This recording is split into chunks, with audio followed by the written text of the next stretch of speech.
John Mark, what's up, dude? What's up? Right here. The podcast is on. It's on. You know what, John Mark? Here's what occurred to me the day when I was driving down here. Yeah. This is your third appearance on the podcast. All right. That's like royalty. You know? Yes. Rarefied air. Yeah. But I wanted to start here because I don't think you and I have even really talked about this. Okay. Even on text or anything. Yeah. What's the best part of Japan? Okay. I'm going to say the people are the best part of Japan. Okay. I think that... Say more about that. Yeah. So, I mean, I feel like my experience with the people in Japan is limited. There might be some Japanese people out there or people who've not had the same experience. But my experience is that the people are very kind. Yeah. They're very kind. I mean, certainly there's bad apples in every group of people, right? But my experience with people is they're very kind, and they seem to really care that things are done right, and they seem to be very aware of other people. So I loved all the interactions I had with the people. When I was there, a lot of people were still wearing masks. I think they did the COVID thing, and then a lot of them just never stopped. Because it was part of their culture before the pandemic. That's right. And I remember a couple of times asking them, should we wear one? And they're like, no. But they're wearing one. Like, they really want you. They really care about you. I felt very cared for. Yeah. And every now and then I'd be because we're in Tokyo, and it's like one of the most dense cities in the world, maybe the most dense city. I want to say like 38 million people. It's an impossible number. Yeah. I mean, New York is like, what, 11 million or something like that? Yeah. So it's like, so you're with people all the time. So you learn you don't have time to look at every person and acknowledge every person. But we'd be in an elevator and we wouldn't be looking at each other.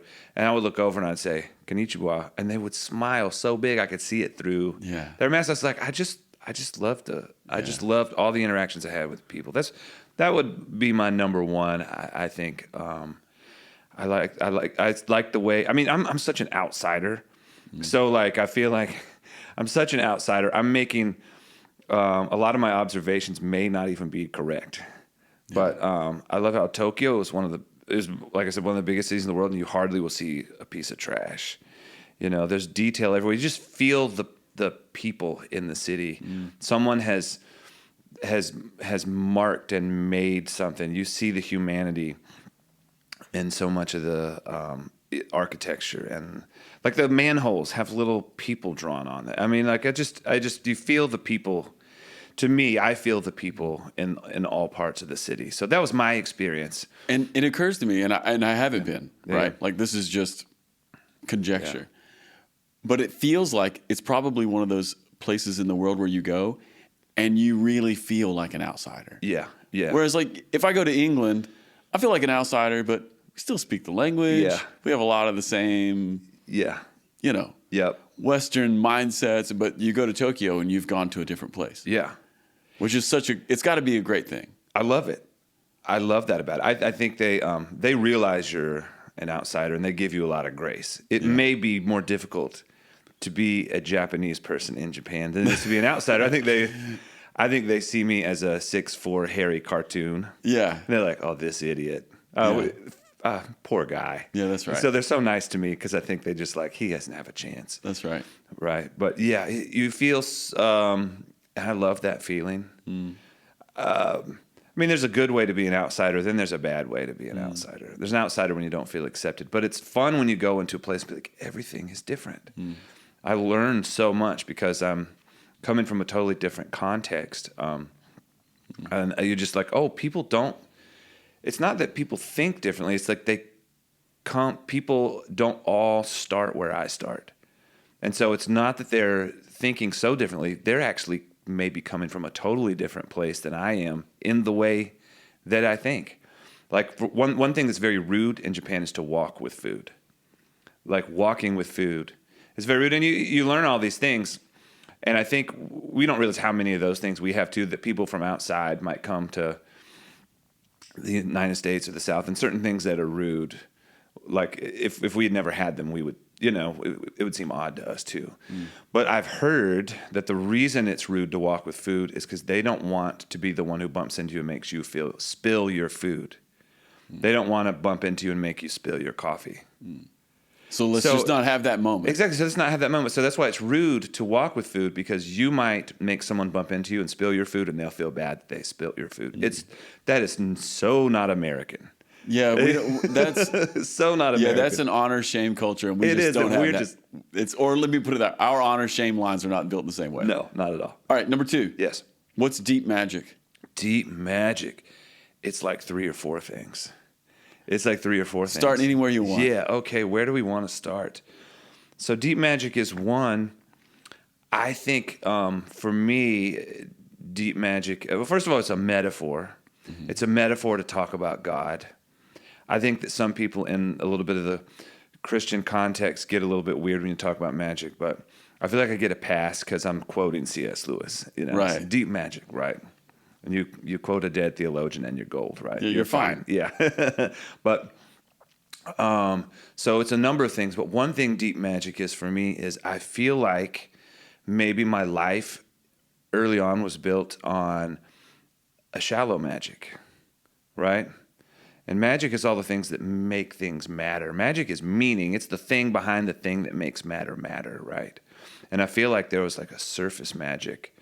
And also like even growing up in a, I don't know, would you call it Pentecostal, charismatic? You know my background. Yeah, totally. I mean, 100%. You're on it. And there is both a positive and a negative obsession with miracles in that culture, right? Yeah, there's a lot of emphasis on power. Yes, a lot of emphasis on power. And so I remember there's a time when there's such an obsession with miracles, and to the point where I think maybe there are times in my life when I missed the fact that like basic life was a miracle. No, I think that is the tragedy of the charismatic world. It is like 8 things qualify as a miracle. Yeah. But the million, like life is a miracle. Exactly. How are we life here? Life is a miracle. Yeah, I mean we're the exact right distance from the sun for billions of people to be alive. Yeah. And to our knowledge, maybe there's other life somewhere in the universe. Yeah. But I haven't seen the aliens yet. Have you? No. It may just be us, John Mark. It could be. Yeah. We are. I searched this the other day. We are 25 trillion miles away from the next inhabitable world. Possibly inhabitable world. I think that like with our current tech, it would take us 6,000 years to get there. And so we're pretty sure there are no people between here and there. Right. So like I say this sometimes in my shows, like people are rare. People are rare. And I think that is can be because every culture has like a light and a shadow, like a light and a dark, right? And that I think was maybe the dark side of my charismatic upbringing, is that there was a lot of emphasis on these sort of like supernatural miracles, and maybe less emphasis on like the fact that like maybe there's no such thing as natural and supernatural. Maybe everything is supernatural. And so I hit a wall, as people do in midlife a little bit. I had a little bit of a crisis of faith for a season. And but I think one thing that I learned through that whole season is that and I do believe in miracles. Like, who doesn't want to believe in miracles, right? Like, I do. I really do. But in a certain frame. Yeah. What did you say? 25 trillion miles? 25 trillion miles. Okay. So if the next possible inhabitable planet is 25 trillion miles away. Yeah. And if maybe there's nothing between us. Yeah. It's just us. Yeah. Dude. Like, that's definitely a miracle. And if that's on the table, why couldn't other things be on the table? Exactly. Right? That's what I hear you say. 100%. Yeah. Like, I think I Googled the odds of being alive, and Google says the odds of being alive are 1 in 10 to the 2.7 millionth power. I think that's I don't even know what that means. I think that's a 10 with 2.7 million zeros behind it. Like, that's how many versions of you don't exist. It's like the odds of being at all. So, like, the odds of existing at all are so much more impossible than you winning the lottery. So being alive at all is better than winning the lottery. Right? Just being. And so I think the deep magic in a lot of ways was realizing, like, man, God is in all of this. And there's a deep magic in my everyday life. And so I moved sort of like from a life of spectacle, and as a person who writes music and performs, like, and sometimes I remember telling a friend of mine recently, like, I love what I do. So this has nothing to do with like, I'm not mad at what I have to do to make a living. Like, I love it. Yeah. And the work that comes with it, I'm like here for it. I love hard work. When you feel like you're accomplishing something. Yeah, the reward. So like, I get that I'm privileged. So this is not in any way putting down what I do for a living. But sometimes you feel this pressure to be a spectacle, right? I was like, and I love it. It really like, it does fill my sails when people come up and like, my life changed by listening to one of your songs. I'm like, wow. But the dark side of that is like, I can't promise you I'm going to change your life again. Like, I don't know how I did it the first time, and I can't guarantee it's going to happen the second time. And you feel this sometimes, like this like, it's like in the music industry and in like the charismatic world, there's this like pressure, like show up and perform a miracle. Reminds me of Jesus in the wilderness, right? Be spectacular. Yeah. Like, man, it's exhausting. Make a little bread. Throw yourself off the roof. Yeah. Perform a miracle. Do it on the spot. And if you do, then the world is going to come to you, and you're going to have a lot of input. You're going to be an influencer. You're going to have a lot of influence. You're going to have a lot of power. But I think that chasing that spectacle early on was fun, but it was exhausting. Yeah, it was exhausting. So it's almost like the second half of my journey is like discovering the deep magic, right? Is discovering that like there's actually deep meaning like in my family, in my house, in my dog. It sounds so ridiculous, but it's like these are like incredibly rare moments in the universe. And like, they're also the moments that got us all here. Exactly. Right? I mean, yeah. The reason you're here is because you came from a family who came from a family. Exactly. Like the reason family is deep magic is because it's what gets you here. It is. It's the spaceship that delivered you into the world, you know? Yeah. Yeah. I love that. Yeah. So that's one thing that deep magic is. What else is deep magic? Deep magic. So deep magic is also, it is a non-coercive magic. So another kind of magic is, I was talking to our friend Ray Hollenbach about this actually, because he's a big C.S. Lewis fan. Shout out to Ray, yeah. Yeah. And I was like, what is deep magic? I was like, I just wrote this whole album. I got this whole thing. I was like, I'm not sure I know what it is. Can you tell me? He's like, I love that. You know how Ray's like, well, I can only tell you what I think. So this long conversation, but deep magic is a non-coercive magic, like marketing magic is a shallow magic. Yes. Right? The magic, the magic of like, I get you to do what I want, but a deep magic. And if you really want to dip into like what C.S. Lewis was touching on, so certainly it's a metaphor for Christ, right? But that metaphor for Christ is also, I want to say it's also a metaphor for giving yourself away, but it's more than that, because this is the Jesus path, right? Is Jesus finds meaning in resurrection and life in giving himself away. So there's a deep magic in finding meaning in giving yourself away. It's like the shallow magic is finding meaning and figuring out how you can get what you need to get to survive, to get what you need to get to be a spectacle, to be important, to get what you need to get to be powerful. Is the deeper magic. Well, first of all, that type of meaning is incredibly fleeting. And it may not be reproducible. Yeah. Exactly. Or if it is reproducible, then it means it's probably turning you into a worse person. I would agree. You know, I mean. Exactly. Yeah. I mean, it's like the ring of power, right? Yeah, like exactly. Exactly. That's it. Well, C.S. Lewis and Tolkien are getting at the same thing. Yeah. The ring of power is like, I can use this for good, but it's going to make me evil. It's going to change me. Right. Well, you know, it occurred to me a moment ago when you were talking about Jesus and Jesus being like deep magic. Yeah. There's that moment where the people come to Jesus and they ask him for a miracle. He's like, I'll give you a sign. It's the sign of Jonah. Yeah. Right? Which is this obtuse saying. Like in some way, he's referencing his own death, isn't he? Yeah. He's like, here's the sign you're going to get from me. I'm going to lay in the belly of a whale. And everybody's like, well, what about all that other magic you did over here? What about all those healings you did, you know? Yep. And he's like, no, the real miracle is going to be me laying down. And so it goes back to this non-coercive thing. Yeah. Jesus just has to lay down. Yeah. But I've really found myself in the last few years, like, why am I not? Why have I struggled to find meaning in the places where I previously found meaning, right? Like achievement. Like I've got this drive to play music and play bigger venues and that kind of stuff. But I every night, I mean, when I hear people sing and being with people, like I get a lot of meaning from that. But the drive to do the whole thing is the same amount of meaning. I don't get the same amount of meaning that I used to get. I don't wake up thinking about. Or maybe, let me put it this way, it's more work to do. It takes more to do now. To do now what I used to do takes more out of me than it used to. Yes. And that doesn't make sense because I'm better at it now than I used to be.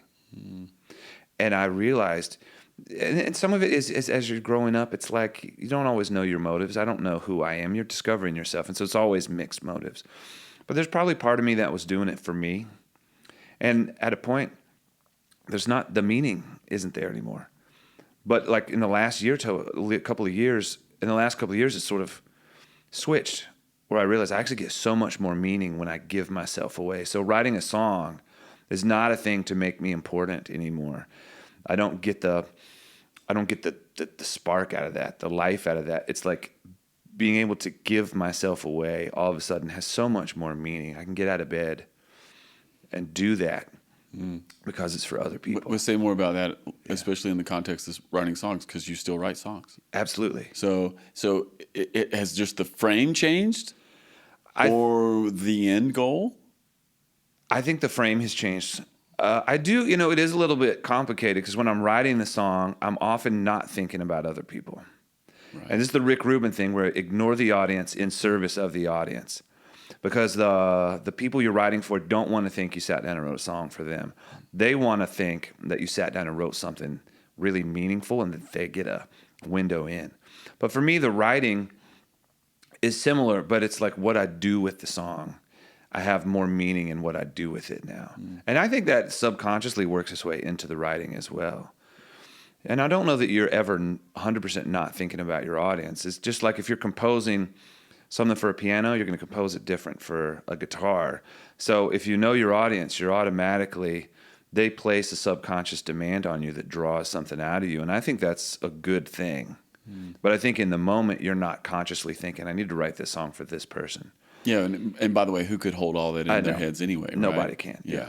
But David Byrne, his book, How Music Works, is all about how the venue or the context is really what creates the form of the music or the art that you make. And we totally don't get that. But when you look at it, I'm a huge believer in that. Yeah.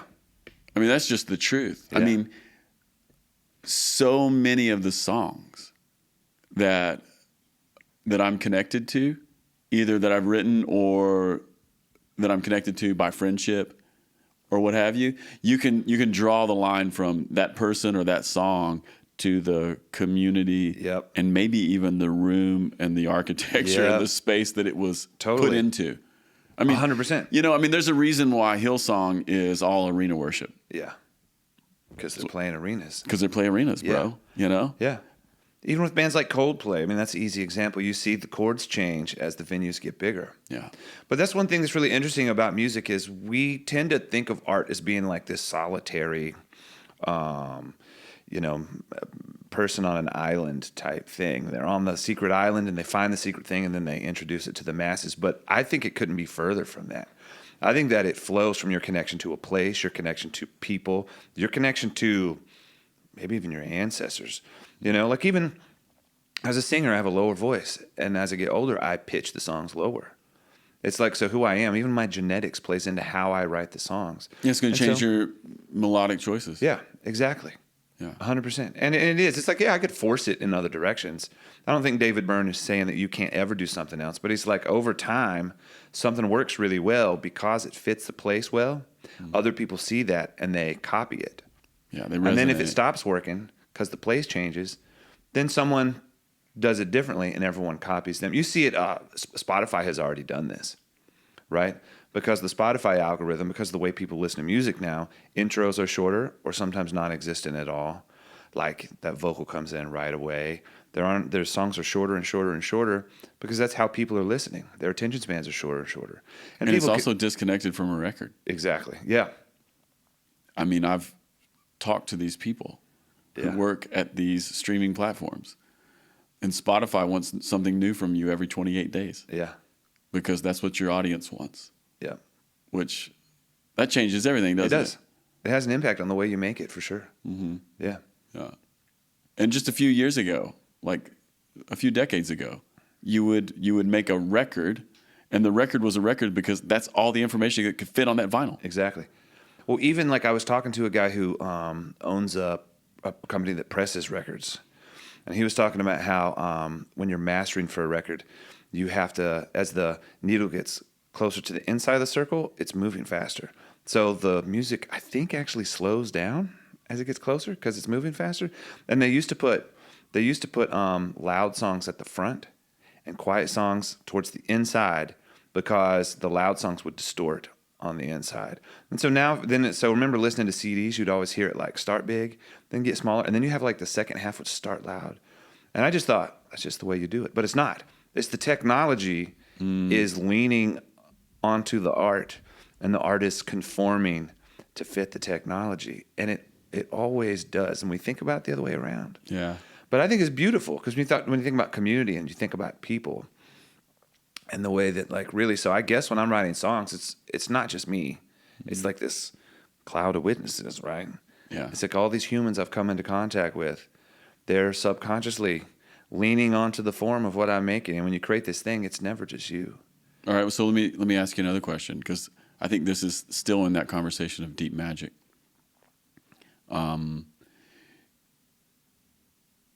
You have one foot in the worship space. Yeah. Like this is just as a friend and as an outside observer. Like you have one foot in the worship space, and then you have these other songs that are. It's not like they're not worship. Yeah. But they're not like Sunday morning songs. Yeah. Yeah. And so when you sit down to write, how are you managing that? Do you feel that? I think I used to feel that. I used to feel like that I had to make sure I had the worship songs, because in the beginning that was especially the connection point for me with a lot of people. But then when we ended up signing to a label years ago and I started playing larger venues, I was like, have all these other songs. It doesn't feel like anybody wants to hear them. Mm-hmm. And so I can either one, conform to this venue and just write these types of songs, or there's a point where we're going to kind of change venues. And it's not because I hate this venue, but it's because I feel like the songs that I believe in, or not all of them, but a lot of the songs I really believe in, they deserve to be heard, and they don't really fit this environment. So I made a conscious effort to sort of shift. In the past few years, I feel like I've been able to build more bridges between those two worlds, or maybe people just got the memo. They realized there's going to be some of this and some of that, and we're here for all of it. Right? That's right. Yeah. But it goes back even to what we were talking about a moment ago about deep magic, right? Yeah. Yeah. It's not just these things are certain. Like if I only do this one thing that you're expecting me to do, or that you've caught from me early on, or even that you thought was most resonant. Yeah. If I only do that, it's just surface magic, baby. Exactly. But then you find out that there are these other songs. Yeah. That are maybe your Monday to Saturday songs. Yeah, yeah, yeah. But it's the same thing, right? It is. Because I think that's the magic that I hear in your work, is that there's the same harmonic that's rolling through all of it. Yeah, yeah. Because in real life there is. What else is there? Yeah. Yeah, what else is there? Yeah. Yeah, I love that. Man. I love that. Okay, so you've sort of defined deep magic a couple ways. Anything else you want to say about deep magic? Oh, man. I mean, I think, so deep magic is what's a metaphor for meaning. Yeah. And then deep magic is the reason you do things. Do you do things to be generative to the world or to take from the world, right? Non-coercive. Non-coercive magic. Is it a giving magic? Is the magic of giving yourself away? And then there's the deep magic of realizing that you are part of a much bigger story, and that you are only scratching the surface of reality. And your consciousness and what you do is not just you. You're never just you doing it. You're always doing it in the context of other human beings, right? That would be the third. Maybe the other deep magic would be the deep magic of everyday life. Just finding God in everyday life. And this is actually one of the beautiful things about the way technology leans on the form of the art, is that one thing Spotify has done that's been very positive is they've created a form of worship that doesn't have to explode, right? Because people live with their AirPods in, right? They can you go to church and you got these big waves, but I can't. That's exhausting Monday morning. And so there are people like John Mark McMillan would be a great example of. His music is you can put it on and just keep it on. Yeah, you can't put on. I even remember hearing The Edge talk about why they did that acoustic album. And The Edge is like, well, music used to be an event. One person in the neighborhood had the record. Everyone came over to sit around, put that record on, and wait for the event to happen. And the event would explode, and people loved it. And then they had to leave because that's what they had. They experienced it maybe a couple of 2 or 3 times. Then they had to leave.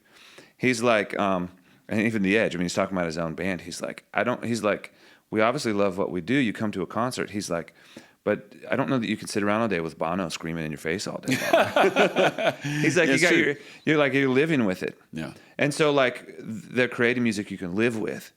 And I think that's a beautiful thing that technology has done, is created. There's a form, it's something I'd like to explore in the future, is, like Worship for Monday that you can put on. There's a Japanese composer I like to listen to, Ryuichi Sakamoto. I'll put his music on first thing of the day, and I can just live with it all morning long. Sometimes it gets dissonant, and sometimes it's less dissonant. There's just kind of there, and it just creates a bed, just a bed of sound to like experience my own thoughts, right? And I'm real excited about the future of that. I feel like that has been underexplored in recent years because we don't know how does that work in church? But we're going to figure it out. Yeah. And I think I'm real excited about that idea, about worship that lives with you in the daily life. So back to the deep magic of daily life, the deep magic of my basement where I work, the deep magic of like walking my dog, the deep magic of like getting my kids ready for school. All of that, those are like not, I want to say all of those are little miracles. They are not little miracles. Yeah. They're huge miracles. Yeah, because they're touchstones for goodness. Yeah. Every time. Every time. And we just get overly familiar with it. Right. And that's why I use the word magic. It's like, can I defamiliarize? We need to be defamiliarized with the common world because the common world is not common. Amen. Right? We need to be defamiliarized with our kids. When your kids, your kids are getting older, moving out, getting married, right? And you're in those moments, and I see your posts, and I hear how you talk about them. And you're like, it's those moments where you're like, oh, I thought I was just taking Mags to soccer. No, it's so much more than taking Mags to soccer. No. Yeah. Right? Yeah, that's right. I mean, yeah, she played her last high school game not long ago, and I didn't know it was going to hurt me. It hurt me. Yeah. Because the magic was there the whole time. It's just you didn't realize it till that moment. You're like, ah. Yeah. You're Well, like, and there's no joy like seeing your kid do their thing. Yeah. And it's like, oh, nothing prepares you for that. No one tells you it's going to be that good. Yeah. But it is. I know. Well, I remember posting something a while back. I got some hate about how like watching like my son hit a baseball was like watching an eagle fly, was like watching the men land on the moon. Right. It's like watching my kid hit a baseball was a miracle. It is. It is. Yeah. And nothing prepares you for it. Nope. Yeah. Amen.